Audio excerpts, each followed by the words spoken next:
আমি তোমাদের সঙ্গে শেয়ার করব বাংলার গ্রামের একটা মিষ্টি মজাদার রেসিপি, তালের পাটিসাপটা। এটা শুধু সুস্বাদুই নয়, দেখতে এতটাই সুন্দর যে তোমার মনটা ভরে যাবে। দেখো, তালের পাটিসাপটা নরম মিষ্টি আর তালের রসের টইটুম্বু।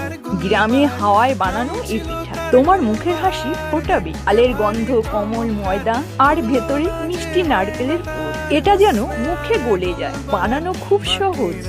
তালের রস, সুজি, ময়দা, চালের গুঁড়ি আর নুন, দুধ মিশিয়ে পাতলা পিঠা বানাও। তারপর দুধ, চালের গুঁড়ি, নারকেল, চিনি, 2 চামচ তালের রস মিশিয়ে পুর দিয়ে মুড়িয়ে ফেলো। ব্যাস, তৈরি আমার তালের পাটিসাপটা। তো বন্ধুরা, তৈরি করে ফেলো এই মজাদার পাটিসাপটা আর আমাকে কমেন্টে জানাও কেমন লাগলো।